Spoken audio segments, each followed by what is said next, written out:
Editorial Suka-Suka Mengelola Anggaran.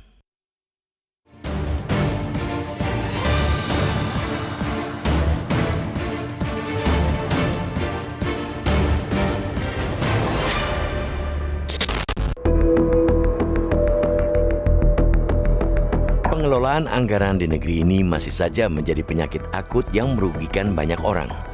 Pengelolaannya tetap saja buruk, tidak optimal, tidak tepat sasaran, bahkan cenderung dihabiskan untuk hal-hal yang tak perlu.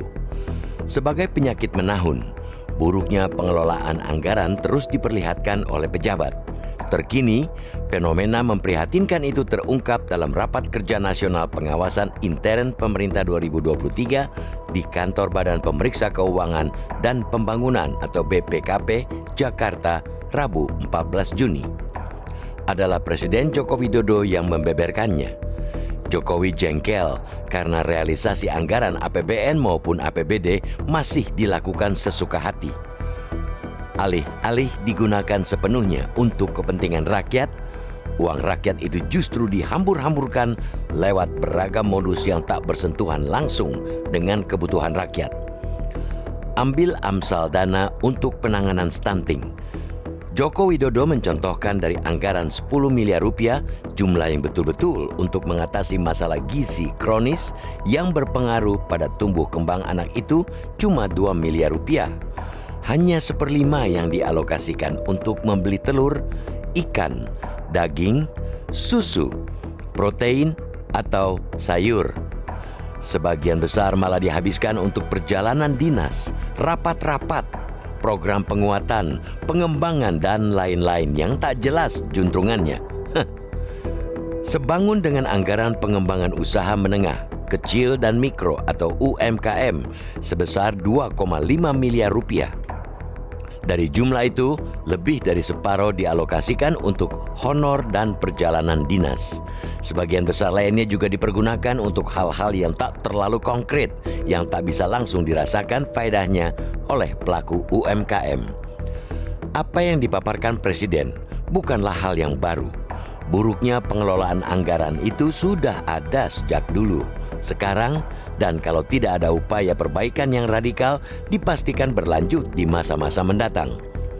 Pejabat di negeri ini memang aneh, juga konyol. Mereka tak jarang mengeluh karena sulitnya mendapatkan dana, tetapi ketika dana sudah ada, penggunaannya semaunya. Tak cuma tak optimal, tak hanya tak menukik langsung pada kebutuhan dan kepentingan rakyat, serapan anggaran pun konsisten rendah saban tahun.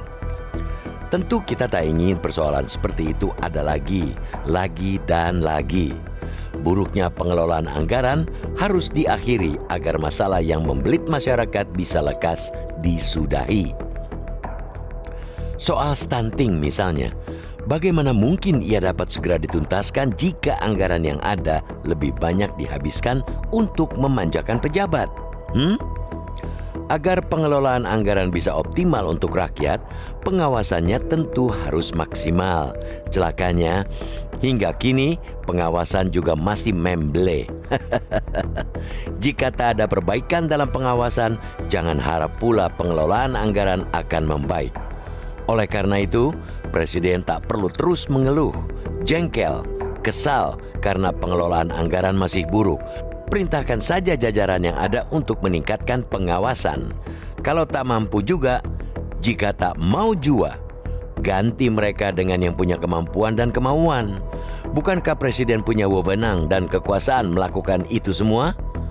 Presiden semestinya menekan Menteri Dalam Negeri untuk lebih serius mengawasi penggunaan APBD. Presiden seharusnya lebih tegas menginstruksikan Menteri Keuangan untuk betul-betul selektif dalam mengucurkan dana ke daerah. Prinsip stick and carrot wajib ditegakkan. Juga, Presiden sepatutnya lebih tegas meminta BPKP agar lebih optimal mengawasi penggunaan uang rakyat. Rakyat tak butuh keluhan dari pemimpin. Yang diinginkan rakyat adalah perbaikan pengelolaan anggaran sehingga setiap rupiah benar-benar untuk kepentingan mereka. Kalau hanya keluhan, rasa kesal, rasa jengkel, rakyat sudah kenyang.